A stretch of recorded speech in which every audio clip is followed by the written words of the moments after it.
আপনারা যারা রেমিটেন্স যোদ্ধা আছেন তারা যেন বাংলাদেশের সকল স্তরে ভিআইপি মর্যাদা পান এবং আপনাদের যত রকম অভিযোগ আছে দুর্ভোগ আছে আমরা জানি আপনাদের অনেক কমপ্লেন আছে পাসপোর্ট পাওয়া নিয়ে সমস্যা আছে কালকে স্যারের সাথে আমি কথা বলেছি দরকার হলে আমরা সৌদি আরবে পাসপোর্ট ছাপানোর ব্যবস্থা করব আমাদের একটু সময় লাগবে ইনশাআল্লাহ আপনাদের সমস্ত রকম দুর্ভোগ আমরা মোকাবেলা করব আপনারা যেন ফিল করেন যে আপনারা বাংলাদেশে অত্যন্ত সম্মানিত একজন মানুষ এবং এটা আপনাদের প্রাপ্য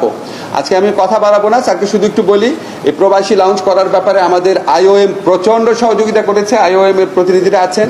আমাদের যে প্রবাসী কল্যাণ মন্ত্রণালয়ের সচিব আছেন আমাদের পিএস আছেন সরওয়ার সাহেব সহ সবাই দিনে রাতে কষ্ট করেছেন আমাদের এখানে যে সিভিল এভিয়েশন অথরিটি আছে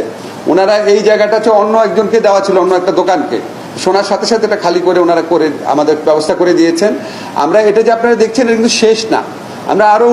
উন্নত করার চেষ্টা করবো আপনারা